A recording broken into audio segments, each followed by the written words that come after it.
Hey friend, so we are back talking about unmasking, which is the new success strategy for women of color.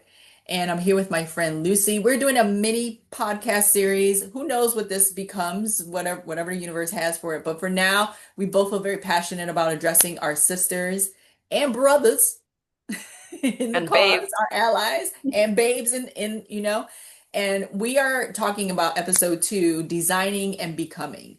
And so mm, we're going to just jump right into that because sovereignty is the T, okay? We mm, talked in episode 1, Lucy, about soul crushing jobs and that physical and mental toll that it takes on us and how real that is.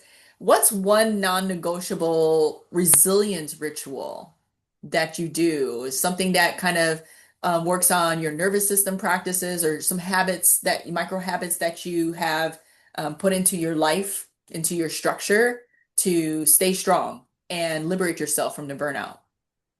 wow, I love this. I'm such a ritual girl that I have so many.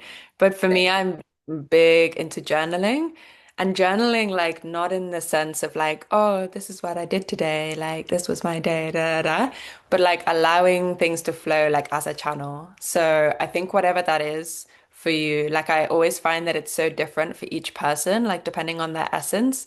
And I think sometimes we're almost like move towards these specific practices. Like it's like you either need to like sit still Hmm. and meditate for like, this amount of time every Yes. morning, or like it's like everybody swears by their thing, but it's kind of like that's because it's their thing. And of course there are practices that like will work across the board, but I think for Thousand. me, Yeah. yeah, like the fact I'm a writer and like writing has always been what is so my essence and like the beauty of writing to me, it just like comes through. And so when I'm writing in that way, like free writing, I'm able to just like surrender and see what wants to come through. And it kind of Mm. clears my mind because we can so be in this like very goal-oriented, like driven headspace. And I think to just open up and be like, oh, like if I could do anything today, if I could speak to anyone, like if I could build anything, like what should it be? What should I do? So I I love that. love that. I love that. My practice really quick is mirror work. And so I love to laugh. I'm a kid at heart. I'm 50 years old, but I love to be goofy and laugh. And when I was introduced to mirror work many years ago, and it's really just speaking life into yourself. It's like speaking affirmations to that young child in your heart that resides there, reminds you to stop taking things so seriously and play. And so I do this every morning. Like after I get out the shower, I just like talk to myself in a mirror and just kind of hype myself up and remind myself like you're gonna have a good day. You look great. Don't worry about that stretch here, that stripe there. So I try to just pour life into myself because who else is gonna do it? Right? Mm. And so that's my little ritual that I practice. And also, again, laughter is good for the soul. There's science behind laughter, there's science behind joy and Wow. playfulness, and I'm all about that. So I love the two juxtapositions of the way that we practice, ritualize resilience. Mm. I love So how much Lucy, you play. I do. I love to play. So, Lucy, as a brand strategist, you know the power of a compelling narrative. And we just talked about you write, I Yeah. speak, I laugh, we both play. But how do you advise women to use brand storytelling? Because I'm going to tell you, friend, and you know this about me, it has been difficult. So, even though I can speak life, creating a thing from the storyline of my life has not been easy. And like Mm. really judging it down to make it make sense for people because sometimes I could be so academic and logical about my creativeness that it's like really abstract. So how do you help people become with their storytelling?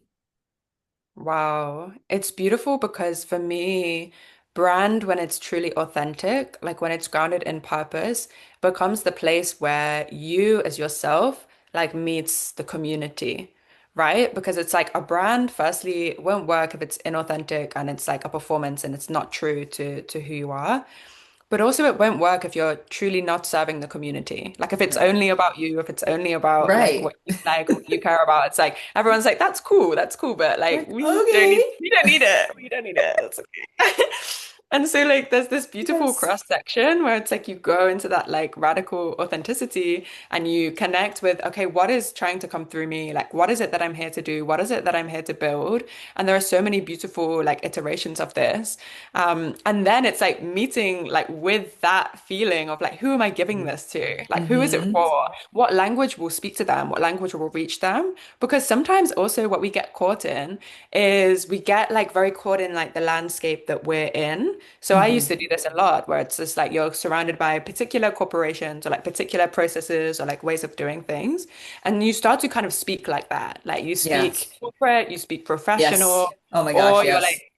and yeah, in an industry where there's a lot of jargon, so you like speak that and you speak that language, but you kind of forget sometimes like the person that you're truly trying to reach. And the reason why that is because like there's somebody that like only you can speak to. Like, because there Mm-hmm. are countless people doing the same job, right? But it's like they can actually speak to different audiences. Like it's Right. like the right life architect, say, for me is going to be so different to like the right life architect for like my younger brother, say. Yeah. So it's like you need like that we're mirrors to each other like for a reason. And so I think it's like that perfect like mix of like your own truth, your own essence, Yes. allowing that to come through, allowing it to be magnetic and also sometimes repulsive, like because also we often fall into that trap of wanting to please everybody. And so we like don't say, but actually you should be saying something that's really probably going to put a lot of people off, like Mm-hmm. because otherwise it's Mm-hmm. not true, like it's not magnetic. Yeah. I'm going to tell you what I experienced in my transition about that. And so I use AI to help my clients rapidly transform. Um, and so I was zhuzhing my niche down and I was like, okay, life architect, because I use systems to design new life blueprints. And I was like, okay, I'm a life architect now. And I would go into my former spaces, which is very government heavy, and say, I'm a life architect. And they're like, what the hell is that? And so to stay true and authentic to myself, I was like, I'm not changing the name. I'm not changing the title. It is who I am. It best describes in two words what I do. And if you don't get it, you don't get it. But the failure of it and the rejection, or you said repulsiveness of it, it wasn't landing with people. And it started to make me feel like I wasn't good enough. Or maybe this isn't the right way.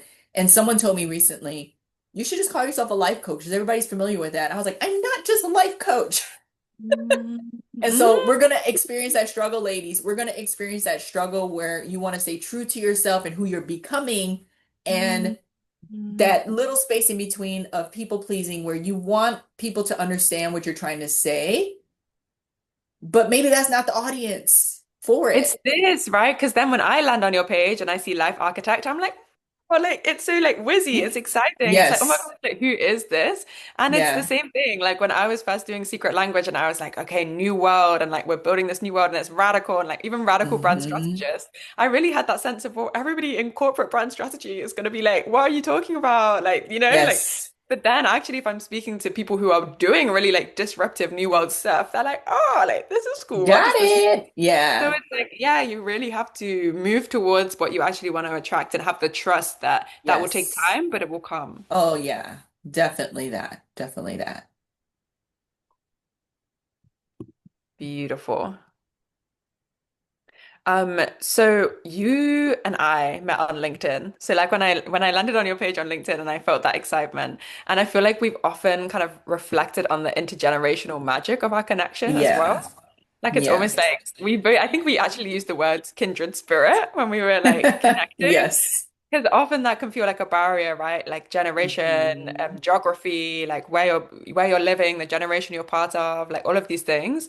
But I feel like we were able to recognize each other because of the way we're both living out loud, like living our soul Hmm. gifts in this really like beautiful embodied way. And so when women are like building businesses based on their soul gifts in the way that we're doing, what's a common like visibility practice they often overlook that would instantly elevate their message, elevate their reach if they could just practice this visibility thing? Yeah. Oh, so I want to share this because I think it's really funny. I keep friends in all generations. Like my youngest friend is 3 years old. He's my neighbor and he loves me and I love him. Yes, my friend. And I do that. I've always done that because I love humans, but I love to learn from them as well. And so my daughter is a brand strategist as well. And as I was becoming and shifting into this independent space Mhm. and being a solopreneur and building my personal brand, and she was like, Mommy, you have to start putting yourself out there. And what she meant was, you have to start engaging on social media and letting people see you. And I was like, oh my God, no. Because I've always been so like, take the photo at work and everything's like proper. And then behind the scenes, personally, fun and loving. And I was like, I don't think I've ever let the world see the like whole me. And so she literally grabbed my phone one morning. I was in my robe. She's like, just go outside and spin around. And so we did my first TikTok. My first Ah. TikTok was just me spinning around in the garden and being authentically me. Like I ground in my garden. And so then it just kind of went from there. And I started to get uncomfortable with Mhm. the comfort of if I'm going to build this brand and I want the world to know that I have this gift that I want to share, I have to put myself out there. And Mhm. so being visible means being uncomfortable, being vulnerable, but be strategic about that, right? Because as I started building or creating these different pieces of content, I was like, okay, I don't want to get too far away and just give them all of my personality. I need to give them some actual like real stuff that Mhm. I'm building. And so in a week or so, I'm just taking a whole day to kind of push out all of my content about the things that I've created. My coaching method called the Betty method, becoming empowered through intelligence, and Mhm. my AI tool that I use in my coaching. And so I have to express to people what the value of that is, as well as show them my authentic, fun-loving self. So that visibility requires a strategic plan of branding. No, absolutely. And it's like, again, it's bringing those things together. But you're so right that it is just like you have to be comfortable with being Yeah. uncomfortable. Yeah. Mm. And being friends with different generations is so valuable to me because y'all keep it real. I mean, Yeah. you are very impatient with us. And I love that because again, coming out of a space where we've been programmed and conditioned for 30 years, I was in the workforce saying, do it like this. And while those parameters brought me comfort, now I have none. I have no Mhm. parameters. And I'm like, I can do whatever the hell I want. Oh my gosh, that's kind of scary, actually. And so having intergenerational friends say, actually, that's cheesy, or you should do more of that, helps Mhm. me with my vision and helps me with my creativity. I think that's the most beautiful thing about collective liberation, you know? It's just Mhm. like actually what liberates one of us, like liberates us all. And I Yeah. think it goes both ways in that way, where it's just like, wow, like the amount we're actually able to learn from each other, you know? And that's why I think, Yes. yeah, so much gets lost when it becomes this thing of like, oh, like this generation's angry about this, or like this generation feels this way. Because like it's never like that. It's like actually Yeah. when you like take a step back and you're in your actual relationships and you're like learning from the people around you. Gosh, like the amount I've learned from so many of the people I've worked with, you know, in like different generations who saw work and corporate so differently Yes. to how I see it. But oh my gosh, like the way I could never have come up through that system and like survived Yeah. that system and now be creating my own thing without those people, you know? So it's like actually understanding that like it's all connected and we're all learning from each other. That part. And again, we're speaking the same language about collective and connecting and being intentional about the conscious ways that we move forward as small groups, small pods of people. And so I want to emphasize that how abundant and beautiful it is to be a collective conscious group of people, women, right? We're all experiencing something very similar. We're all feeling a certain way about it, and some of us are rising up as a beacon to show the way. But I want to talk about, again, your brand strategy, which is so phenomenal and amazing, Lucy. And you usually focus on that individual shift, right? That narrative of building together and co-creation. And this is why you and I really like plugged in and started vibing instantly. Mhm. Talk to me about that a little bit more, about that abundance of building together and co-creation and what value that brings to you personally. Mm, I love this question. And I feel like for me, it's really about understanding that what we build can only be built together. I think this Mm, was something I had to learn as well when I was like going out on my own. And it's like you're doing the solo founder thing. And it's like, okay. And it's easy to get caught up in that, right? That like you're so stressed about making things work that you do focus on yourself and like my brand and like what I'm doing, da yeah, da da da. But then when you actually like take the pause and start like feeling into the work and like meeting the people you need to meet and having those conversations, you start to remember that like everything is teamwork, like everything is alignment. Like there is like nothing on this earth, mm, that like doesn't take people coming together and that unity. And that's why I love branding in the first place, is because branding is all about creating alignment. Like it's creating a story that everybody can align around.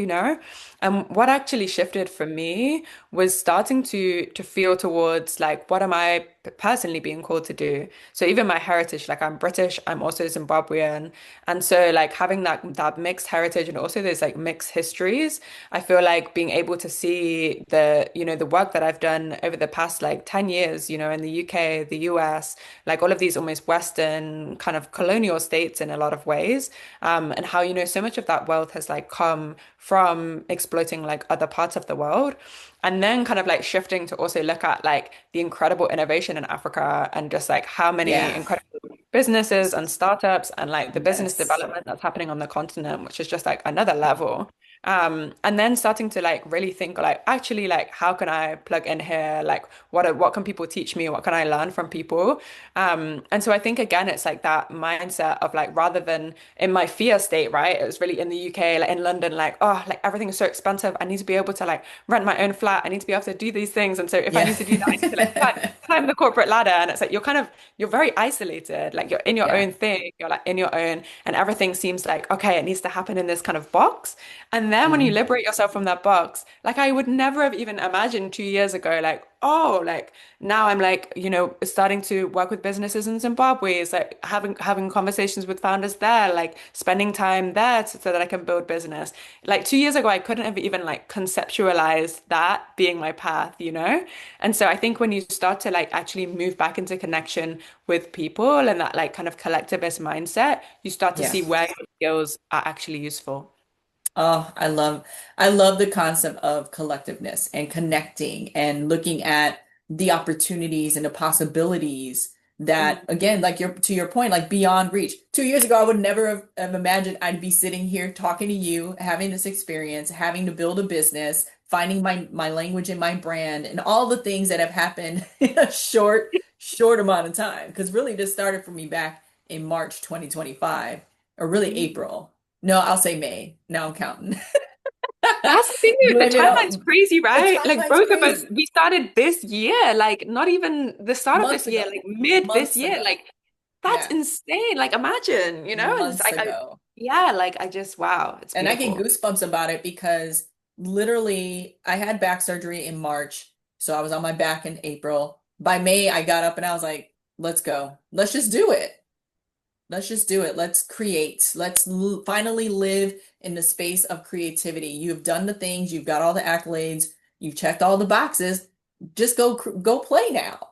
And I was like, I don't Mm. know what I'm gonna do. But in playing and being open and exposed, we found each other. And even for you, Mm. right? You're expanding and you're looking across different continents. I'm looking at different continents. And one day I hope to come see you in the UK. Yeah. And again, when you reach across, it's just proof of the global unity that is happening or can happen even more so, especially amongst women. And Mm. so we live in our diasporas, right? I love how you shared your ethnicity. I am an Afro-Indigenous woman. And so it is so empowering to know that about ourselves, that we come from a diaspora and a lineage of people who have done amazing things to forward the movement of humanity. And so I want Mm. to talk about what are our next steps? Like what is the most powerful next step that a woman can take right now in this newfound freedom to truly build a collective future for themselves? What advice would you give for that? Wow, I think it's knowing that everything is collapsing, right? Like everything is collapsing. And that Yes. is like the biggest gift and the biggest opportunity. It's like how we talked in the first episode when you crash out in your own life and Yeah. everything to be Yeah. falling apart. It's like, oh my gosh. But then in that, like it's a blank canvas. You can build, you can start again, everything Uh, starts to come in. It's happening now, but like on a collective level. So it's like that's what mm, we're seeing. It's like AI and like companies are changing and like all these jobs are going. So many people are being laid off. Like things are just the way that we work is completely changing. And it's easy to feel scared. But like, I want you to feel excited. I want you to be so yes. excited. I want you to be like lit up with excitement because you just like got a golden ticket. Like you just got the permission Literally. slip that so many people have been waiting for their whole lives, where they're like, oh, I have to, do all of these things before I can possibly live my own dream. And it's like your dream, like, is the collective's dream, Oh my And like gosh. you are being charged with living that right now. Like we've just said, timelines have collapsed. Like we literally have built our businesses, and obviously we still have a way to go, and there's still have things happening. But it's like Yes. we've stepped into this within a few months. Like all of this is happening within a few months, and it's like I see so many people and so many women that I speak to and that coach and that I work with, and it's like all that is literally holding you back is your fear. Like all that is holding Oh, you back is your conditioning. It's not the yes. qualifications. Like it's not, you have everything that you need. There is nothing missing. Period. Because let me tell you something about Black women, women of color, because I'm gonna talk to my Latinas too, because I'm Latina. Um, Mm. One thing we do well is we create. We solve problems instantaneously. We create, we connect, we collectivize, we do all the things that this collapse is going to need from us naturally.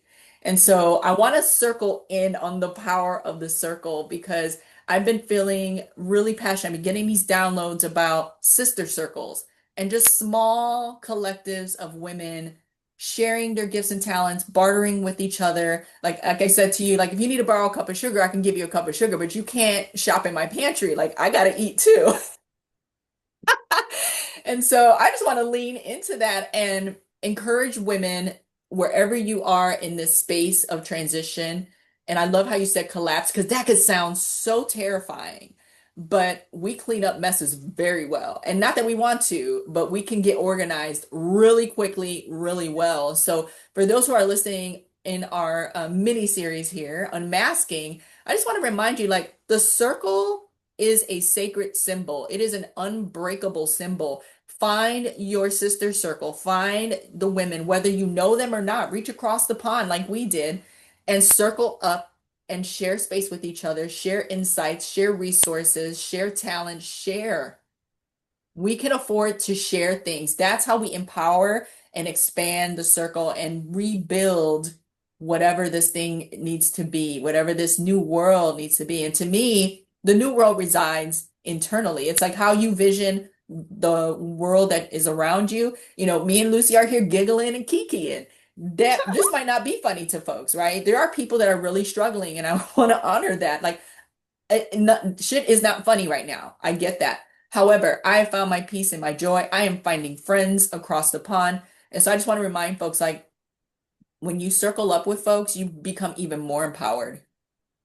We're like the Circle Avengers. up, circle Circle up. I up. love this, circle up. And I really believe that the leaders of the new world will be the most untraditional leaders. Oh, And like yes. that's beautiful. It's like the people who have like always seen themselves as like, being like oppressed and on the bottom and all of these things. Hmm. It's like Hmm. that is no longer like you are so powerful, like you have so much Yes. power, and like we are ready for you to lead us. Like you understand, as you said, like Oh, community, you understand circles, you understand healing, you understand yes. purpose.